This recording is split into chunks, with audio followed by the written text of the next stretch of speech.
السلام ورحمۃ اللہ. تو وہ خون اتنا تھا کہ نکل کے بہہ گیا، یعنی اتنا تھا کہ وہ کپڑے میں لگا. اگر اس کو وہیں رکھتے زخم کے اوپر تو کیا وہ نکل کے بہہ جاتا وہاں سے؟ تو اگر تو وہ نکل کے بہہ گیا ہوتا، یعنی اتنا خون تھا کہ جو بہہ سکے، تو بہنے والا خون سے وضو ٹوٹ جاتا ہے. لیکن جیسے آپ کہہ رہے ہیں ایک دو قطرے ہیں خالی، تو ایک دو قطرے سے بہت ممکن ہے کہ وہ اتنا نہ ہو کہ جس سے وہ بہے.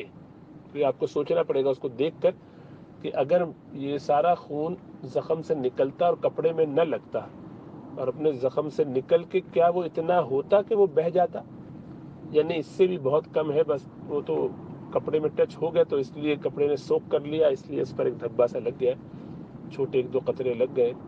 تو اگر تو ایسا ہے تو اس سے نہ وضو ٹوٹا، اور چونکہ یہ پورا اس کی مقدار بہت ہی کم ہے، ایک دو قطرے والی، اس سے کپڑے ناپاک نہیں ہوئے.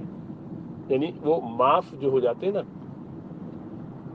جو 50 پینس یا 50 آپ کے یہاں پاکستان میں 5 روپے کا جو سکہ ہے تقریباً اتنا بڑا جو سائز ہے، اتنے سائز کا اگر دھبا اس سے کم ہو تو وہ معاف ہو جاتا ہے. کیونکہ وہ سارے قطرے ملا کے اتنے بڑے نہیں بنیں گے، ایک یا دو قطرے اگر ہیں تو ظاہری بات ہے اس سے وہ کپڑا معاف ہو گیا. جان بوجھ کے تو آدمی ایسا چھوڑتا نہیں ہے، اگر معلوم ہوتا تو دھو لیتے، یہ بعد میں پتہ چلا تو اس لیے وہ نمازیں دہرانی نہیں پڑیں گی.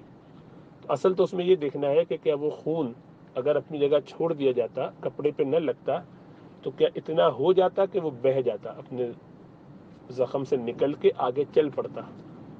کیونکہ ذہن میں رہے کہ خون وہی وضو توڑتا ہے، یعنی اسی خون سے وضو ٹوٹتا ہے کہ جو اتنا ہو کہ اپنے زخم سے نکل کے بہہ جائے، جو اس کا منہ ہے ادھر سے نکلے اور آگے چل پڑے. اگر وہیں کا وہیں رہے، اتنا ذرا خون ہے کہ تھوڑا سا خون ہے نکلا اور وہیں جم گیا، وہیں کا وہیں رہا، تو ایسے خون سے وضو نہیں ٹوٹتا. تو اسی لیے آپ کو اصل میں یہ دیکھنا ہے اس میں کہ آپ کا وضو ٹوٹا کہ نہیں.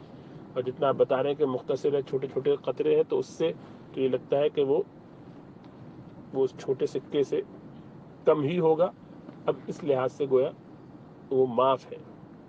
اس سے لباس کی ناپاکی کا مسئلہ تو نہیں آئے گا، لیکن وضو ٹوٹنے کے بارے میں آپ کو تحری یعنی کوشش کرنی پڑے گی، سوچنا پڑے گا کہ کس طرح سے ہوا ہوگا، کتنا ہوگا رفلی. اس میں اگر ایسا لگتا ہے تو پھر زیادہ ہے خون تو پھر وضو کر کے بقیہ ساری نمازیں دوبارہ لوٹا لیجیے کل کی، اور اگر آج کی بھی اسی طرح، یعنی جو آپ نے اس حالت میں پڑھی ہے. اور اس سے کم ہے کہ نہیں باہر نہیں ہوگا، ایک دو قطرے چھوٹے چھوٹے سے ہیں، وہ وہیں رہتے تو وہیں کے وہیں جم جاتے، تب اس صورت میں آپ کو نماز دہرانے کی ضرورت نہیں.